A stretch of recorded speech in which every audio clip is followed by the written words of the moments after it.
Gaano katatag ang kagustuhan mong mabuhay? Ang mga tao sa kwentong ito ay dumanas ng halos hindi mailarawan na pagsubok na hindi mo lubos iisipin na posible itong makayanan ni numan. Pero ang kagustuhan nilang mabuhay ay ang tumulong sa kanila na malampasan ito. Magandang araw at welcome mga kakantuhan. Kung kayo ay bago lang sa channel na ito at mahilig kayo sa mga true stories, true crime at kakaibang kwento, please subscribe and i-turn on ang notification bell para lagi kayong updated sa ating mga videos. At ngayon, simulan na natin ang kwentuhan. Noong 1971, may isang German na teenager na nagngangalang Julian Kepka ang kakagraduate lang sa high school. Nang bisperas ng Pasko noong 1971, siya at ang kanyang ina ay nasa airport ng Lima, Peru upang maghintay para sa kanilang flight. Silang dalawa ay papunta sa Pacopa noon upang bisitahin ang kanyang ama na isang zoologist na nagtatrabaho sa Amazon. Ngayon, ang mag-ina pati na rin ang ibang mga taong naghihintay para sa flight na ito ay sobrang naiinis na dahil 7 oras nang delayed ang kanilang biyahe gawa ng masamang panahon. At sa wakas, pagkatapos ng matagal na paghihintay, ang kanilang eroplano ay dumating din at ang lahat ng pasahero ay agad na sumakay sa Lanza Flight 508. Di tumagal pagkatapos nitong mag-take off, agad silang nakaranas ng matinding turbulence dahil sa patuloy na ulan at malakas na hangin.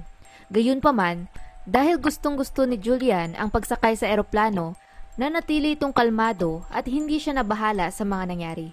Pero ang kanyang ina naman ay kabaliktaran niya.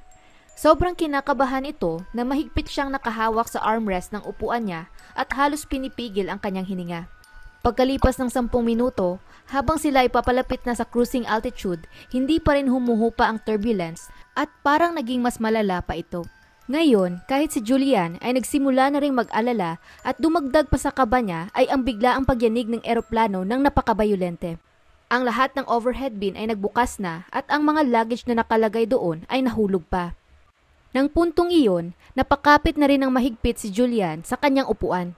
At nang napatingin siya sa labas ng bintana, nakita niya ang sunod-sunod na kidlat na klarong-klaro na sila ay lumilipad sa gitna ng isang bagyo.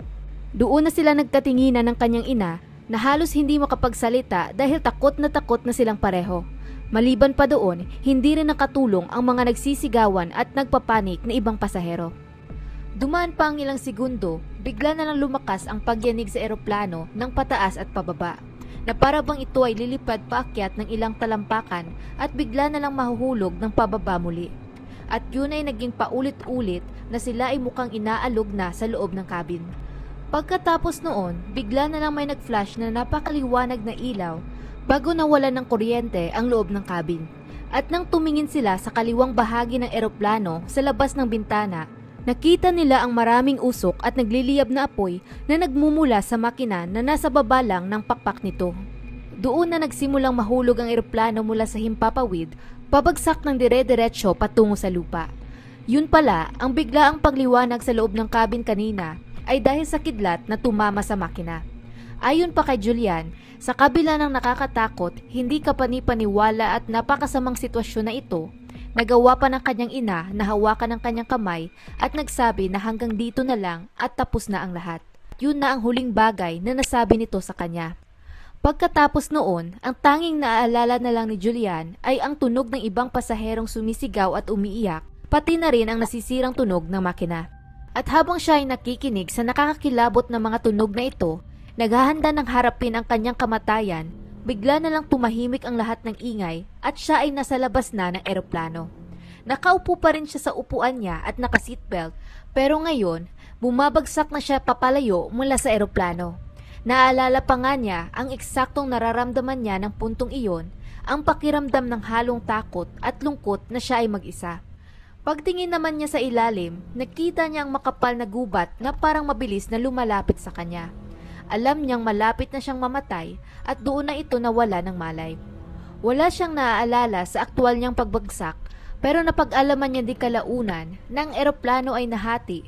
Habang ito ay mga nasa 3 kilometro ang taas sa himpapawid mula sa lupa, na ang ibig sabihin, siya ay naka-freefall ng mga 2 milya bago tuluyang bumagsak. Nang sumunod na araw, nagising ito nang nakatingala sa mga puno sa gubat at ang una niyang binigkas na mga salita ay buhay pa ako. Doon na siya tumayo para mag-ikot-ikot sa paligid at hanapin ang kanyang ina. Pero wala siyang makita na kahit sino. Wala ring sumasagot sa kanyang mga sigaw at doon na niya napagtanto na siya ay mag-isa na lang at malamang lahat ng ibang pasahero kasama na ang kanyang ina ay patay na at hindi nakaligtas sa trahedya. Habang si Julian naman ay hindi lamang himalang nakaligtas, ngunit ito din ay halos walang natamo na seryosong pinsala. Nagkaroon lang siya ng baling collarbone at iilang mga galos sa kanyang paa. Nang mga oras na ito, naririnig rin niya ang mga iilang eroplano na lumilipad at paikot-ikot sa area na siguradong naghahanap ng crash site at ng mga survivor.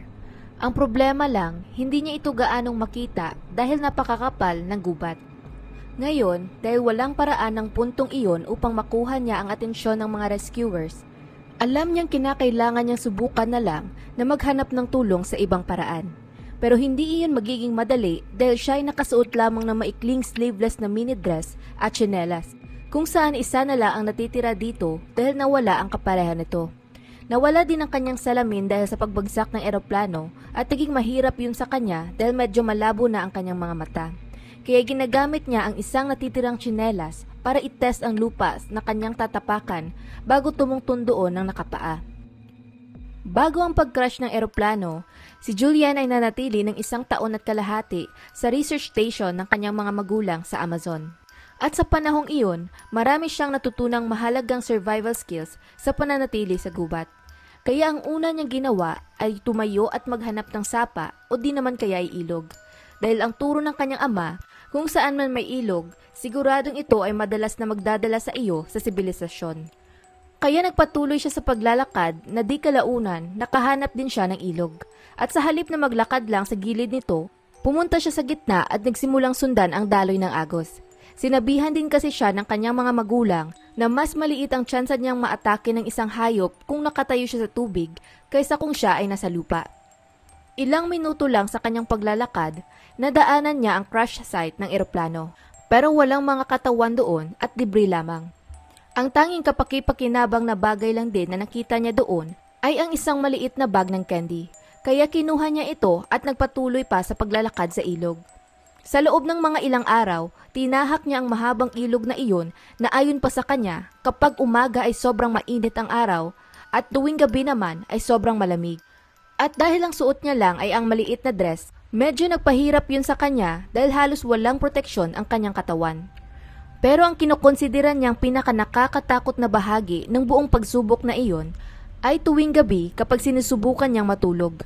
Sobrang madilim kasi na halos wala ka talaga makita at nasa gitna siya ng gubat ng Amazon na maraming mababangis na hayop doon sa paligid. At iyon ay nakakakilabot kung iisipin. Sa ika-4 niyang araw sa gubat, habang patuloy siyang naglalakad sa ilog, nakarinig siya ng isang tunog ng landing king vulture. Nakilala niya ito dahil sa oras na ginugol niya sa Amazon Reserve ng kanyang mga magulang.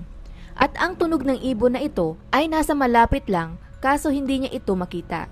Pero ang alam niya na ang malalaking vultures na ito ay lumalabas lamang kapag madaming patay na hayop o kung anumang karne sa paligid. Kaya alam niya na kapag lumiko na siya sa corner na iyon, siguradong haharapin niya ang mga katawan ng mga taong namatay mula sa crash. At baka nga pati na rin ang kanyang ina. Sa kabila nun, patuloy pa rin siya sa paglalakad at kagaya nga ng kanyang naisip, may mga katawan ng mga pasahero doon. Pagkalapit dito, lumipad papalayo ang vulture kung saan natira ang iniwan nitong bench na may 3 pasaherong naka-seatbelt pa rin sa kanilang upuan. At lahat ng kanilang mga ulo ay nakabaon halos sa lupa dahil siguro sa kanilang pagbagsak na una ang ulo. Pagkakita noon, agad-agad siyang nakaramdam ng sobrang pagpanik dahil hindi pa naman siya nakakakita ng patay na katawan ng tao dati. At iniisip niya rin na baka ang isa sa kanila ay ang kanyang ina. Pero nang nilapitan niya at sinuri ang isa sa mga bangkay na ito, nakita niya na ang kuko ng pasahero ay kulay pink, kung saan ang ina naman niya ay hindi naglalagay ng pintura sa kanyang kuko. Kaya kahit papano, nakaramdam ito ng ginhawa na hindi iyon ang kanyang ina, pero gayon din, nakaramdam siya ng hiya sa pag-iisip ng ganoon. Sinubukan niya ring tingnan ang paligid ng 3 bangkay, pero wala siyang nagkitang kahit ano doon na makakatulong sa kanya na mag-survive. Kaya pagkatapos mag-iwan ng paggalang sa mga ito, muli na siyang nagpatuloy sa paglalakad sa ilog. Dumating ang ika-10 araw ng paghihirap niya sa gubat, halos hindi na siya makatayo dahil sa bali niyang buto at pati na rin sa sakit na tinitiis niya sa kanyang paa. Dahil doon, nagpaagos na lang siya pababa sa ilog sa isa sa mga malalim na bahagi nito. At akala pa nga niya, siya ay naghahalusinate na nang makakita siya ng isang malaking bangka na nakatigil sa tabing ilog. Ngunit nang hinawakan na niya ito, nakumpirma niya na ito nga ay totoo. Doon na siya umakyat sa loob upang imbestigahan pa ito, kaso wala siyang nakitang tao doon. Ang alam lang niya, ang barkong ito ay mukhang kakagamit lamang. Tumingin-tingin din siya sa paligid kung saan may nakita siyang daanan na patungo sa loob ng gubat. Kaya sinundan niya iyon hanggang sa nakarating siya sa isang parang kubo. Muli, wala pa ring tao doon sa loob pero may isang galon ng gasolina sa labas nito. Ngayon, ang isang sugat sa kanyang kamay ay puno na ng uod dahil sa ilang araw niya na itong hindi nagagamot. Kung saan, naaalala niya na ang kanyang ama ay dating ginagamit ang gasolina para alisin ang mga uod sa sugat ng kanilang aso. Dahil doon, kinuha niya ang gasolina at binuhos ito sa kanyang sugat na nakaramdam siya ng matinding sakit, pero effective nga ito dahil natanggal niya ang mga nasa 30 o 30 na uod mula sa kanyang sugat at natuwa siya sa nagawa niyang iyon. Di tumagal dahil sa matinding pagod at halos wala na rin siyang lakas, nakatulog ito sa loob ng kubo at nanalangin na lamang na kung sino man ang nakatira doon ay makita siya. Dumating ang sumunod na araw nang muli siyang makagising, tila ba nasagot naman ang kanyang panalangin dahil may narinig siyang boses ng 2 lalaki na nag-uusap sa labas at parang papalapit sa kubo. Ayon pa sa kanya, wari ba'y parang anghel daw ang kanilang mga boses. At nang nakapasok na ang 2 sa kubo at nakita siya, syempre ang una nilang reaksyon ay pagkagulat. Iniisip pa nga nila na isa siyang diyosa ng tubig mula sa lokal nilang alamat na isang kalahating sirena at kalahating tao. Pero agad niyang ipinaliwanag sa kanila sa Espanyol na hindi siya isang diyosa, kundi isang babae lamang na nakasurvive sa pagbagsak ng eroplano at kailangan niya talaga ang kanilang tulong. Medyo hapon na ng araw na iyon, kaya hindi na nila kakayanin na dalhin pa siya palabas ng gubat agad-agad. Kaya ang ginawa na lang nila, tinulungan nila itong gamutin ang kanyang mga sugat at binigyan siya ng tubig at pagkain.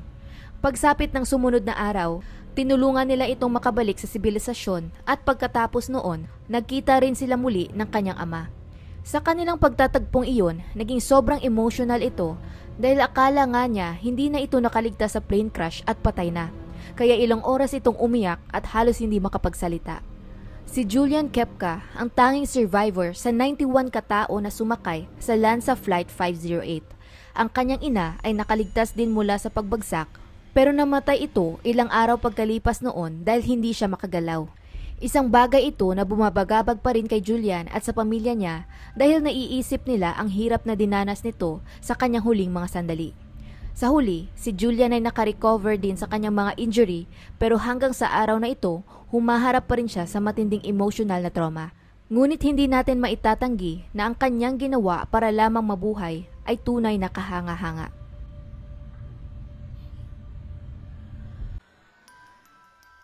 Noong 1994, may isang 39 years old na lalaki na nagngangalang Mauro Prosperi ang sumali sa isang napakahirap na marathon. Ito ay ang tinatawag na Marathon Disables na isang 6 na araw na endurance race na nagko-cover ng mga nasa mahigit na 240 kilometers na desyerto ng Sahara. Ang karera ding ito ay kinukonsidera na isa sa pinakamahirap sa buong mundo. Pero si Prosperi ay isang dating Olympic athlete kaya napanatili niya ang magandang kondisyon ng kanyang katawan at kalusugan. Police officer din ito sa Italy na tumulong pa sa kanya na manatiling aktibo kaya alam niyang handa siya para sa marathon na ito. Ang tatahakin nilang daan sa disyerto ay lubhang mapanganib na ang mga participants ay kinakailangang mag-fill out ng form upang i-note kung saan ipapadala ang kanilang katawan kung sakaling hindi nila ma-survive ang karera. Pero syempre, upang hindi humantong sa ganoon, inihanda ni Prosperi ang sarili sa pamamagitan ng pagtakbo ng 40 na kilometro araw-araw sa loob ng ilang linggo bago ang petsa ng kompetisyon. Ininsayo niya ring bawasan ang kanyang tubig habang tumatakbo para masanay ang kanyang katawan sa haharapin niyang dehydration kapag siya ay nasa disyerto na. Ngunit sa kabila ng paghahanda niyang ito at sa kahangahangang athletic background ni Prosperi, hindi pa rin maiwasan ng kanyang asawa na mag-alala. Kaya ang ginawa niya, sinabihan niya na lang ito na huwag mag-isip ng kung ano-ano, nagbibiro na ang pinakamalalang pwedeng mangyari lamang sa kanya ay ang masunburn. Dumating ang April 10, 1994, nagsimula ang marathon mula sa Morocco at naging smooth naman ito sa simula. Si Prosperi ay napanatili pa nga ang kanyang posisyon sa unahan ng race at siya palagi ang unang Italyano na matapos ang stage para sa araw na iyon. Pagkatapos noon, pumupunta ito agad sa kanyang tent at naglalagay ng flag ng Italy sa labas upang ipaalam sa iba niyang kababayan kung saan nila ito mahahanap, na kapag sila ay nagkita-kita, naglalaan sila ng ilang oras para mag-usap at magkatuwaan. Ayon pa kay Prosperi, yun ang isa sa pinaka-nakakatuwang parte ng marathon. Dumating ang ika-4 na araw at haharapin na nila ang pinakamahaba at pinakamahirap na parte ng race, pero bigla na lang may nangyaring masama. Nang sinimulan niya ang araw na iyon ay napakahangin na sa labas na nang dumating siya sa isang section sa pagitan ng dalawang malaking sand dunes, ang mga pace setters ay sobrang malayo na naiwan na lang siyang mag-isa roon. At nang hindi niya inaasahan, bigla na lang may sumulpot na napakalaking sandstorm na nagpatigil sa kanya dahil wala siyang makita at hindi rin siya makaalis ng pwesto ng basta-basta kasi hindi rin niya alam ang direksyon na pupuntahan. Ang tanging nagawa niya na lang ay ang gumapang ng dahan-dahan kung saan nakahanap siya ng bato at nagtago sa likod nito. Ang plano niya, papalipasin na lang muna niya ang sandstorm bago magpatuloy. Pero ang problema naman, nagpatuloy ang bagyong ito na umabot sa 8 oras na nang natapos ito sa wakas, sobrang madilim na sa labas na wala rin siyang makita.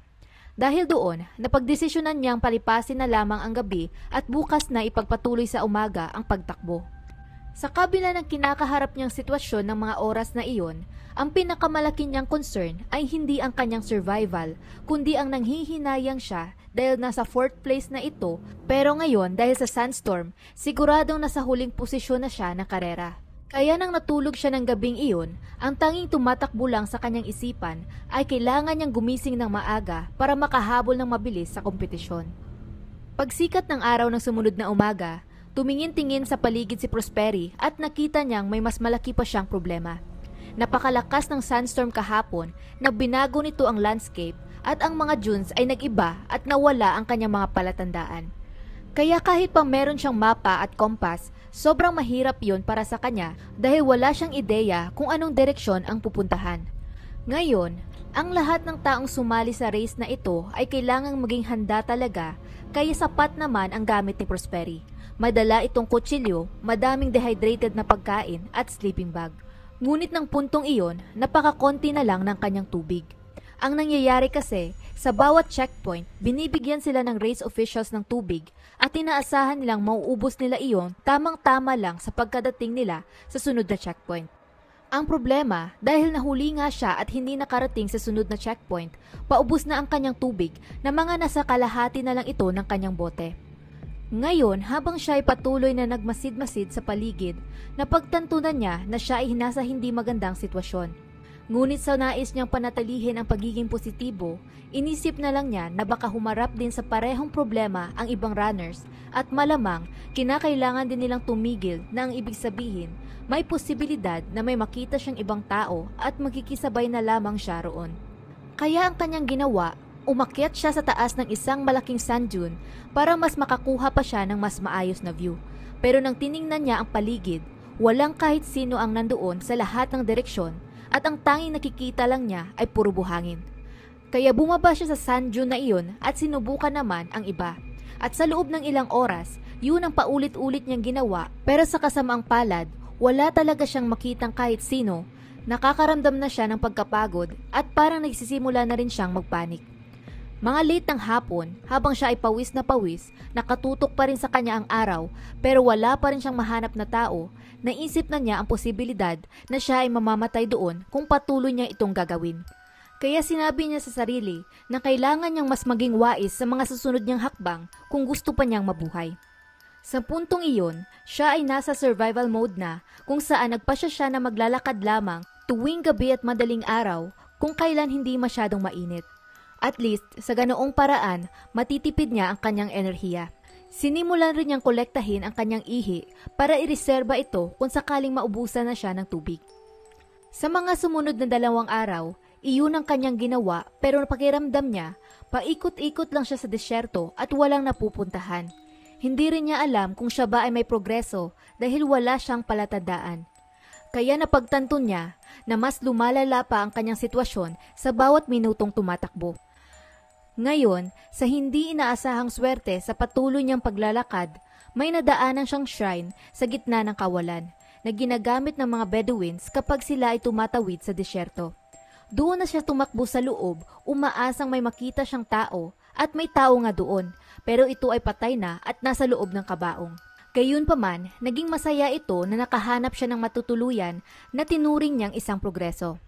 Habang nasa loob ng shrine, sinuri niya ang paligid na nang tumingin siya sa kisame ay may nakita siyang daang-daang paniki. Sa puntong iyon, dahil sa kanyang sobrang pagkagutom at pagkauhaw, inakyat niya ang kisame para manghuli ng mga paniki at ininom ang kanilang dugo. At pagkainom niya ng dugo ng mga 20 o 20 na paniki, ginamit niya ang mga kahoy sa loob ng shrine para naman magsimula ng apoy sa labas. Nagbabakasakali din siya na baka may makakitang eroplano o helicopter sa kanyang lokasyon na iniisip niyang naghahanap sa kanya. Pero lumipas pa ang 4 na araw, 3 beses na may dumaang eroplano sa mismong lokasyon niya kung saan kahit papatuloy siyang nagpapaliyab ng apoy, sinusubukang kunin ang kanilang atensyon sa pamamagitan ng pagkaway, hindi pa rin nila ito nakita. Kaya pagkatapos ng 4 na araw na halos 1 linggo na siya sa loob ng disyerto, napapaisip na siya na iyon na ang huli at baka hindi na ito mabuhay pa at makauwi sa kanyang pamilya. Walang may alam kung nasaan siya, wala ring nakakakita sa kanya at paubos na ang kanyang mga supplies na halos nawawala na siya ng pag-asa. Ngayon, sa pag-iisip na mamamatay siya sa mabagal at masakit na paraan, nagpasya siya na harapin na lamang ang tadhanang iyon ng mas maaga, na mas makakabuti pang magtapos ang buhay niya sa loob ng shrine dahil mas malaki ang tsansang may makakita pa ng katawan niya doon kaysa sa labas ng disyerto. At sa ganoong paraan, mabibigyan niya din ng closure ang kanyang pamilya. Pagkatapos mapagpasyahan iyon, kumuha si Prosperi ng isang kahoy na may uling sa dulo mula sa apoy at ginamit ito para magsulat ng huling mensahe niya para sa kanyang asawa. Bago nilaslas ang kanyang pulso, umaasang hindi na siya makakagising muli. Pero dumating ang sumunod na araw, nakagising pa rin ito at halos hindi naman ito nawala ng dugo. Ito ay dahil napakalagkit na ng kanyang dugo dahil sa kakulangan ng tubig na hindi posibleng mamatay siya sa ganoong paraan. Ang bagay na iyon ay tinanggap niya bilang isang senyales na nakatadhana siyang mabuhay na bigla na lang siya nakaramdam ng sigla upang magpatuloy muli. Doon na siya nagpasya na lisanin ang shrine at sundin ang payo ng isa sa mga race organizers na binigay sa kanila sa simula ng karera. Ito ay kapag sila daw ay mawala, sundan lang nila ang mga ulap na malapit sa lupa tuwing madaling araw at siguradong may mahahanap silang sibilisasyon. Kaya bitbit ang paniniwalang iyon, sinundan niya ang mga ulap at naglakad ito ng mga ilang araw sa disyerto, pinupulot ang kahit anong makita niyang ahas o butiki at kinakain ito ng hilaw. Na sa kagustuhan niyang mabuhay, wala siyang naging problema sa kung anuman ang lasa ng kanyang mga kinakain. At sa puntong iyon, sa sobrang dehydrated niya, hindi na nga ito makaihi. Kaya sinimulan na rin niyang inumin ang mga tubig sa loob ng mga nakikita niyang succulents na tumutubo sa natuyong ilog at pati na rin ang pagsipsip ng moisture sa wet wipes na dala niya sa kanyang bag. Sa wakas, sa 9 na araw niya na paglalakad, may nakita siyang batang babae na nagbabantay ng mga tupa. At nang nakita din siya nito, nakaramdam ito ng takot at tumakbo papalayo. Ngayon, hindi na niya magawang habulin ng bata dahil wala na siyang lakas kaya medyo nakaramdam siya ng inis. Pero ang totoo, bumalik lang ang bata sa kanilang bayan upang ipaalam sa mga nakakatanda ang tungkol sa nakita niyang kakaibang lalaki sa disyerto.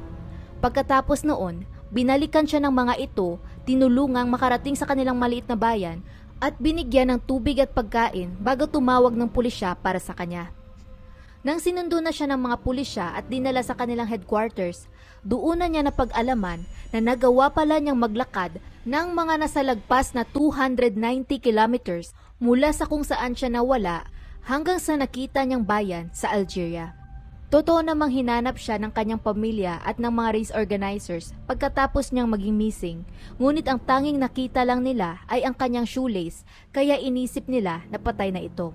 Tatagal ng 2 taon bago siya nakarecover sa pinagdaanan niyang iyon, pero nang naging okay na siya, Bumalik siya ulit sa pagsali sa mga marathon sa disyerto ng 8 beses pa. At hanggang dito na lang ang kwento natin para sa ngayon. Anong masasabi ninyo sa mga kwentong ito?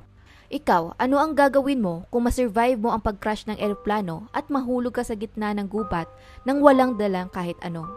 O di naman kaya ay mas stranded sa disyerto? Ibahagi mo na yan sa comment section. Kung nagustuhan mo ang video na ito, please like at mag-subscribe na din kayo sa ating channel. Muli, salamat sa inyong pakikinig at hanggang sa susunod mga kakwentuhan.